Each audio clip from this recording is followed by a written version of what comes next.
Hey everybody, how are you doing? This is Kirsten here, and thank you so much for joining me again today for this new episode of A Better Way with Kirsten podcast. On this podcast, we're talking about chronic pain and chronic sensations that you're feeling in your body. They are sometimes very strong, and you've been doing all you can to figure out what's going on, everything you could possibly think of. You've been going so many doctors and healthcare practitioners, and nobody has been able to help you. Well, this is the case and you haven't gotten lasting relief to your symptoms, it's really time to look into something that we call neuroplastic pain or TMS, which means that these symptoms, I know they feel super real, but they are not caused by anything being wrong in your body. They are actually caused by your nervous system being on high alert. You are just too stressed out, and it could happen in so many different ways. The reason why you are so stressed out, it could be emotions, it could be thinking, it could be stress from things outside of yourself, life stress, family stress, work stress, money stress, so many things that can cause these sensations, and your system just gets overloaded and cannot handle this stress anymore, and that's why you're getting these symptoms. And like I've said many times, but in case you are a new listener, you haven't heard that yet, I know that so many people think that this cannot be me. Like, people just don't believe that something as severe as their crazy back pain or their chronic IBS or chronic fatigue could just be caused by something that is more mental or emotional. But it absolutely can. It absolutely can. And there's so many people out there who have experienced it, including myself. Had chronic back pain for so many years. It was at times really, really bad. Also had really bad insomnia. And as I later learned, it was just coming from my nervous system. I was just highly anxious all the time. And now I'm doing a lot better. And if you listen to my last episode where I talked about the Grand Canyon hike, I believe I didn't mention on that podcast that during that time I didn't have back pain at all. So I had a little bit of it when I went to sleep that first night. I had a little bit of pain then, but for the most part, no. And I was walking up hills, I was walking down hills. And by the way, downhill used to be my major trigger before years ago, and I didn't have any problem with it. I also carried my 25-pound backpack on my back. I twisted, I turned, I took it off a million times, put it back on, zero problems. So definitely doing a lot better here. And I can guarantee you that this is a thing. Like, TMS is a thing. If you're not convinced yet, if you have it or not, then the simplest way to think is this. Have I gotten all sorts of testing and results are not telling me anything? Have I gotten all sorts of treatments and nothing has been truly helpful? Then this is probably what it is. It likely is TMS. So this is what this podcast is for. I really hope that I can help you with your TMS as well, because I promise you that you can feel a lot better. You can feel a lot better. Now, what are we going to talk about today is one bad habit that you might be doing that is actually really contributing to your chronic pain and chronic sensations. And that bad habit is complaining. And if you want to shut this podcast down right now, like that's not me, I encourage you to continue listening, because you might be doing it in ways that you didn't even realize that this is complaining.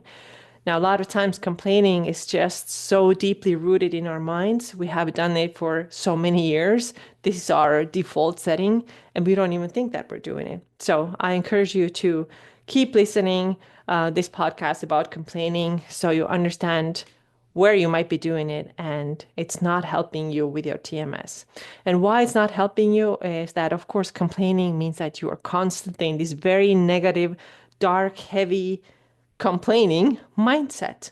And that's negative mindset. So your brain, when you have these chronic conditions and chronic pains, your brain is often in this danger mode. Like, it's feeling like, oh my God, something bad is going to happen.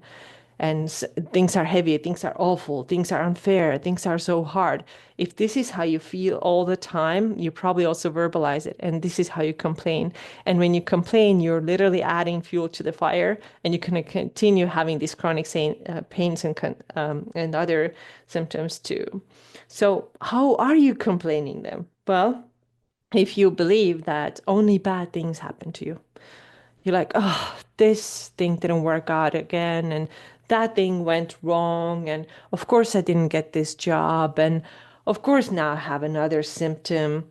You have these thoughts constantly, and you start to believe that truly only things happen to you all the time, and they don't happen to anybody else, and you are the victim who has to take it all. And you really develop this very, very negative mindset.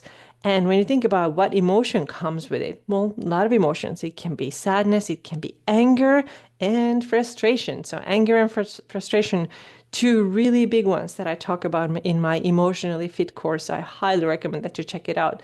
And now, when you have this constant negative emotion in you all the time, oh, shit happens to me all the time. Everything's unfair. I'm so pissed. I'm so angry, so frustrated, so sad. You have this mix of these really heavy emotions. They will 101% impact your chronic pain. Chronic pain is very, very emotional. Sometimes chronic pain is even manifestation of your emotions that you're carrying in your body. Okay. How else are you complaining in addition to believing that only bad things happen to you? Well, you live in a victim mindset, right? It's a very similar thing. You believe that you will never get better, for example. You believe that things will never improve for you in any area of life. It can be TMS. You don't truly believe that you can get better. You could be looking at other people, listening to their success stories, watching YouTube, like the entire million success stories here, and be like, okay, yeah, cool, it happened to them, but it can never happen to me. So you have this type of thinking, but it can also be in other areas of life too. For example, my financial situation will never improve, or I will never get a better job, or all these things that you don't think that are possible for you. And as long as you have this expectation, it's probably going to continue to be true. Now, other things too, you're kind of like fighting for your limitations. You always want to, it's almost like you want to show that, see, I told you it's not going to work out, and you get sort of like a validation from it. So, for example, let's say that somebody trusts me, believes me, and starts strength training, right? Which is something that I've been promoting a lot for people with TMS. And they already go into it with this expectation that, nope, that's not going to work out. That's probably going to be too much for me. Who am I to do this? So they have this expectation going in. And then when they do their first workout and they get a little bit of pain, they're like, see, I told you, I knew it's not going to work out. That's another way of complaining. You have this super heavy negative expectation, and it's almost like you're secretly wishing that things could go wrong, because then you can say, see, shit happens to me all the time. And I have been there. Oh my gosh, like I can't tell you how many times what I've been talking to people with TMS or doing these podcasts or giving you these examples. Like so many times I am like, I used to do this all the time. And some of the things I'm still doing this. A couple of episodes ago, we talked about external validation. And I told you that, yes, it still impacts myself too. So like some of these things are like so close to my heart, and I feel you like when I'm talking to you about these things and describing you how you might sometimes be like, see, I told you it's not going to work out. This is me so many times too. Like it's almost like I wanted to show that it's not going to happen. See how terrible life is to me, right? This was like very, very, very dominant thought. And I really want you to just now do a brief check-in with yourself and see if you are doing these things. Like, do you believe that only bad things happen to you? Do you believe that only bad things happen to you, right? Only to you. Do you believe that you are a victim, that you cannot get better? Everybody else will improve, but you cannot. Do you fight for your limitations? Do you almost want things to not work out so you can say, see, is this you? Okay, just, I'm not blaming anybody. Like I said, totally admit it. This was myself too. So I understand. So now just do this check-in with you and be freaking like so clear and honest with yourself. Are you doing this stuff? Because if you are in this very heavy, negative, dark mindset. You have a lot of negative emotions that you're inviting in through this mindset. And this is a big part of your reason why you are still in chronic pain. Now, I want to make sure that we know the difference between complaining and then sharing, because I think there is a difference. So Sharing is when something difficult happens and you need support. You want to talk to a friend, you want to reach out to your mom, you want to talk to your sister, whoever that person is that could give you some support and help you. Of course, like this is a different thing. This is not complaining necessarily. Let's say something happened to your kid at school and it just made you worried. It hurt you maybe. You feel some sort of, sadness or whatever it is that might be going on. Maybe something was really upsetting to you, what happened to your kid, whatever the situation might be. This is just one example. And now you want to reach out to your friend and say, oh my, you know what, this just happened and I'm feeling really upset and I don't know what to do about this thing. Like this is fine. Like you need help, you need support. It's good to have friends or family members that you can reach out to. Now this is totally fine. But complaining is different. Complaining is almost like it's almost like your mindset. This is how your brain is. Like it's default setting. You see everything through this lens of like things are bad, things go wrong, they will not work out for me. Like every life situation you have, you approach it with this mindset that is probably not going to work out. And that leads to complaining because then you start every sentence with like, like a big sigh or like, oh, look what this person did, or oh my God, I can't believe they brought me the wrong food, or it's like always, or this client or this patient, or whatever that you're dealing with in your life. Everything you look at, you see through a really negative lens, and then you're just complaining. And you can complain to other people, you can complain also in your head. You can gossip, which is also a really bad habit, and it still is complaining, right? You could gossip, and it just feeds this negative energy. So I really recommend that you watch that. Like, how much are you gossiping? How much are you talking crap about other people? How much are you complaining about stuff that happens in the world? Like, I think our world is there's like so much going on, obviously, and people are pretty divided, right? To like different, based on different viewpoints they have in life. So now we're spending so much of our time and energy like complaining about the opposite side. And this, again, it feeds the negative energy. It feeds also through negative energy your chronic pain because your chronic pain comes from your brain. And when you have this negative talk, complaining mindset, it will negatively impact your brain and you're gonna get more pain. Now, also, in addition to addressing the difference between complaining and sharing, remember, I think sharing is totally fine. It's healthy, it's normal. Complaining is not helpful. Now, in addition to that, I also want to make sure that we understand that there could also be the complete opposite of complaining, which is never sharing or never saying anything. So this is the person who would be like, oh, everything is always okay. No, no, no, I'm totally fine.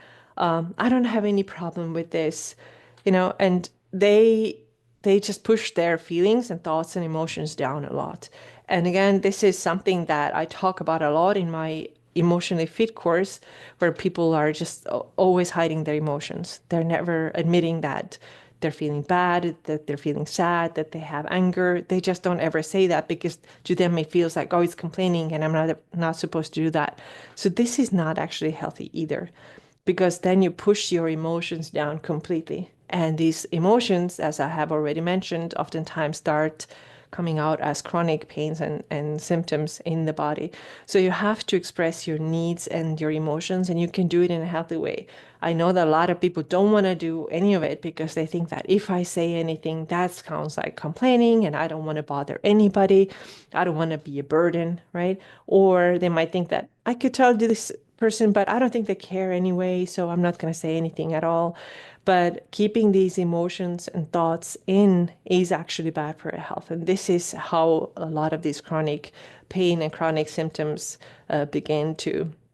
So if you are not used to expressing your needs and your emotions, then you can find a lot of resources in my Emotionally Fit course. But basically, just to give you a couple of tips here, what you can start practicing is start asking yourself, what am I feeling right now? Right? Whatever the emotion is, name it. This is literally the first step. Name it. It has been shown in scientific research that even just naming, this is fear, this is anger, this is frustration, this is sadness. Even just naming this takes actually down the emotional intensity in your brain, in your amygdala, which is part of the brain where the emotions are basically coming from. So if you do that, you have already taken one step closer to emotional regulation. And then, of course, you try to feel these emotions. So, again, I want to make sure that we don't like complain all the time, but we also don't like push everything away and pretend that nothing ever bothers us. So we have to have this like sweet middle spot where you share if something bothers you, but you don't like go into full on complaining mode, and you don't also suppress everything that is bothering you. Okay, so now let's come back to complaining one more time and talk about also like what can you do about it if this is your habit?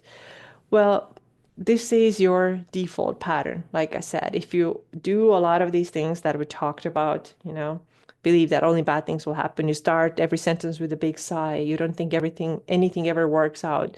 You fight for your limitations. Then it's important to understand that this has become your default pattern because you've been doing this for years, right? And your brain just doesn't know how else to do it, how else to operate, right? And now this mindset, this default complaining mindset is a result of what has happened to you throughout your life. So that includes your traumas and your losses and your worries and all kinds of life events that have shaped you to be this way. So in a way, like it's not your fault that your brain is right now this way, but it is your job to change it. If you want to not only recover from chronic pain, but you also want to just get like be more productive in life, move forward in your life, do more different things that you enjoy. Like if you feel like I'm so freaking stuck, right? Then if you want to get moving again, you have to cut through that default pattern in your brain that goes constantly into this complaining mode. And how you can then start doing it, well, there are a couple of ways, and I wanna tell you some of the tips that I want to share with you today. So, whenever you notice that you are going to complain, whether it is in your mind or out loud to somebody, the first thing, of course, is to become aware of it and then catch it. Okay. You're like, just like, oh, I was just going to say this, like, complaining about this person who's like too slow in front of me or something like that in traffic. Catch yourself and tell, not doing it, right? I'm not gonna like complain about this one insignificant thing. You can say, yes, maybe you're in a hurry, and you can say like, "Ah, I'm angry. I wanted to, let's move faster." But you're not gonna go in this like ongoing like complaining and then complaining and complaining. You're just gonna say, "Stop it. I'm not gonna do it." And like not only that, I'm not gonna also like get to my destination and tell all the 15 people there like how terrible this driver in front of me was. Like, oh my God, how much time I lost. And oh my God, what kind of people there are. Oh my God, there's probably on the phone all the time. Stop that bullshit. Like, don't do it. It's not worth your energy. And like I said, you're feeding this negativity loop in your brain when you keep complaining about it. So just set a boundary. No, not doing this. Okay, I had to name my emotion. Fine, name the emotion, felt it, let it out, end of story, right? We're not going to stay stuck in this on and on and on complaining mode. Now, the second tip that I have for you is to build confidence and become more independent. Now, you might be thinking, like, what does that have to do with my complaining? Well, if you are a person who needs help with everything, and it's not because you actually need help with everything, but because you think that you can't do anything on your own. You feel like you have to ask somebody all the time. You feel like somebody needs to be there to help you all the time. Let's say you text somebody, you immediately expect that they have to message you. You reach somebody on social media and you immediately expect that they have to respond to you this minute because you need this answer right now. And half the time, guess what? You could Google that thing. You could research this thing on your own. You would find that solution yourself, right? So this is just one example. When you get this confidence, like, okay, let me figure this out on my own. I think I can do this. And then you're going to try, and then you figure things out. You're going to feel very proud of yourself, and you're not going to complain anymore because you have your own back. You have your own strength. Now, the other example would be of the same thing, like how you, become more independent and stop asking, everybody's help all the time. Is, for example, when you sign up for a program, and this is what I talk about from my personal experience, you sign up for, let's say, a program, online program, and you should be getting an email with next steps. And if the email is not there, like 2 minutes after you signed up, you already like, oh, this is not working. I don't know what's going on. This is awful. I signed up. I didn't get the message. Okay, let's calm down. Let's check our other inboxes and see maybe it landed there, right? Or let's give it another 10 minutes because sometimes emails come with a little bit of delay. So you can, rely on yourself a little bit more and figure things out on your own. And I really recommend that you try first before you run quickly, like, help, help, help. And then you're going to complain because nobody helped you and nobody gets you. And it's so unfair. Try first because this is how you build your confidence. You really do. Okay, the next thing I recommend is to write down 3 things every day that went well on that day. Okay, so you can also think, yeah, it's kind of like a gratitude thing. Okay, yeah, you can look at it this way too. But like it really shifts your brain towards more positive. And you can also do like 3 things in your personal life, 3 things in your professional life. Write them down, take 1 month and do it. And you're going to notice that your complaining is probably going to reduce when you just do this exercise. Because again, what does it do? It feeds positivity, right? It feeds positivity in your mind. You're going to feel better. You're going to complain less. And like I said, when you complain less, your mind just feels more positive. You have more positive emotions too, and your healing will be faster. Now, the next thing is this: do something that you are afraid of that makes you feel uncomfortable. And that's actually kind of similar to building confidence and becoming more independent. Because people who complain a lot tend to be very safe in their safe zone. And actually complaining itself is a very safe zone because you're used to doing it. It's like, it's a habit. All habits are very, very comfortable, right? That's why they're habits. That's why we do them over and over again. So now if you do something that you are uncomfortable with, that takes a little bit of courage. Let's say that you want to post something on Instagram. You feel like, ooh, I don't know if I should or if I should not, or is the whole world gonna laugh at me? Well, try it. Do something that you are afraid of, and you build confidence, and you feel more empowered. You feel more independent, and the more of these experiences you get, the less you complain about less like little things. Which also brings me to the last thing, like complaining about little things. And the last point here, like how you can stop complaining so much, is notice the magnifying glass. Okay, so what do I mean by that? I have this visual in my mind that our brains have a little or a big magnifying glass in them all the time. Like if you have TMS or if you are a highly sensitive person, a lot of times too.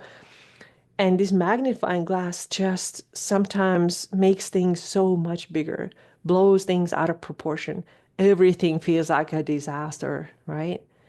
While if you were able to look at it objectively, you would see that it's not the end of the world, it's not a disaster, it's not worth complaining about all the time. On and on we go, right? We don't want to do it. So what would be a good example of a magnifying glass, right? Like, I don't know, you got like a wrong food order at a restaurant, right? And now we talk about it to everybody who's willing to listen, or somebody who was mean to you, had a really bad experience that. So it's not that you only like share with like 1 or 2 friends and tell like what you felt. No, you tell this to everybody who wants to listen. Or something that happened like 25 years ago and you're still mad about this thing. Like you sometimes you could open your conversation with that. Now, this is like just out of proportion. You are making things bigger than they need to be, right? Let's come back to that wrong food order thing. Oh my goodness, they got the wrong thing, and this is not what I ordered, and it wasn't good at all, and I can't believe they did it, and I can't believe people like this work here. And if you do a lot of that, even if it's just inside of your head, this is still complaining. And there's just tremendous amount of energy that you're giving it. And it's a small, insignificant thing. And this is where you can think, okay, is this the magnifying glass making things bigger and throwing things out of proportion? Probably, right? If you're able to see that, you're this is not really worth your time and energy to complain about it like all day long. So these are the five things, like I said, catch yourself when you're about to complain and, say the emotion that you're having. Sure, let that out, but don't get stuck in this complaining mode. So hard stop there. No, I'm going to stop complaining. I'm not going to do this. The second one was become more independent and confident and try things out first. Try them first before you ask anybody to quickly come and help you because you can't handle it on your own, right? The next thing, write down three things every day that went well, feeds positivity in the mind. Number four, do something that you're afraid of. Boost your confidence and independence. That will lead to less complaining. I know that. And then the last thing, notice if it's the magnifying glass in your mind that's making things bigger than they need to be. Can I just drop this problem now? Can I stop talking about this and be okay with this? Okay. So these are my tips for you if you are a person who tends to complain too much. And I hope that you take these things to heart and reduce your complaining, watch your mindset, and know that you have to step in. Like I said, this isn't your fault that the brain is designed the way it is right now. This is based on your life experience, but it's your job. It is your job to go and change it if you want to get better. If you want to feel better in your body, physically, have no TMS, right? If you want to make progress in your life, works towards some future goals, then you have to like tell your brain a hard stop when you are about to go ahead and complain. This whining complaining is not going to help you on this journey. So let's keep our minds positive. Let's move forward and just notice the emotions too, right? So more positivity, more lightness. With complaining, you cannot have lightness. You're going to have heavy, heavy, heavy feelings all the time, and that's not what's going to help you with recovery. So let's keep our minds positive. Let's keep going. And I hope you enjoyed today's episode. Let me know if you have any questions about it, and I'll see you again very soon. Take care.